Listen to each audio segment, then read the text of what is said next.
May lumalabas na mga balita ngayon na itong Magnolia Chicken templado sa interesado na makuha ang serbisyo nitong si Bong Quinto mula dito sa Converge Fiber, mula dito sa Meralco Pulse Radar. Alam natin na itong si Bong Quinto matagal na niyang gustong kunin ng ibang teams, partikular na itong si Coach Aldin Ayo ng Converge. Pero so far nire-resist ng Meralco dahil sa tingin nila malaki ang makukontribute nitong si Bong Quinto sa kanilang lineup. At obviously kung nanonood kayo ng Meralco, makikita nyo naman talaga na ang laki ng kanyang ibinibigay na tulong. Ngayon kung ikaw naman itong Magnolia, understandable din kung ba't gusto mong makuha itong si Bong Quinto dahil ito ay isang two-way player.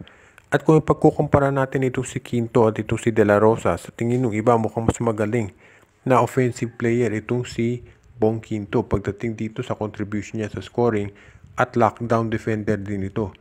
Ngayon, nasa Meralco na yan syempre kung tatanggapin nila. Dahil kung nakikita natin yung nakikita ng Meralco, kung Bong Quinto from De La Rosa, mananalo dito sa trade ang Magnolia. Kaya malamang hindi papayag yan ang Meralco unless samahan pa ng isa pang player o di kaya isang first round pick itong si Rom De La Rosa. Kung Rom De La Rosa plus first round pick para kay Bong Quinto, baka pumayag na ang Meralco dyan. Pero sa bandang huli, management pa rin ang magdedesisyon sa mga ganitong bagay na transaction. Hanggang ngayon ay itong NLEX Road Warriors ay porsigido pa rin na makuha itong si Jason Perkins mula dito sa Phoenix Fuel Masters.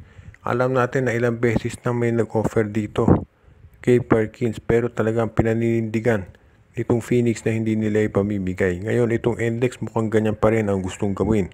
Tignan natin kung bibigay na talaga itong NLEX ay itong Phoenix Radar. Dahil sa ngayon mukhang gustong gawin talaga nitong NLEX Road Warriors ay mapunta sa kampo nila ito si Perkins. Siyempre, sasabihin ng iba itong si Perkins, kung mapunta man niya sa NLEX, hindi yan magtatagal yan. Eventually, malilipat yan dito sa TNT Tropang Giga.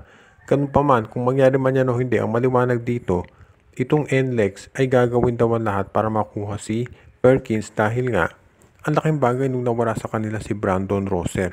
Ngayon, kung makukuha nila itong si Perkins, ang tanong sino naman ang ibibigay nila dito sa Fuel Masters. Dahil siyempre si Perkins ang marquee player, franchise player ng Phoenix. Sino ang pwedeng ibigay ng index para ipalit yan? Iyan ngayon ang malaking katanungan. Dahil, of course, alam natin itong NLEX naman, maraming mahuhusay na players yan. Pero sa tingin kaya ng Phoenix, meron dyan na tatapat dito sa value na pwedeng ibigay dito si Jason Perkins sa kanilang lineup. So abangan natin kung itong NLEX nga at itong Phoenix ay magkakaroon ng transaction at kung magkakasundo sila sa ganitong klaseng trade.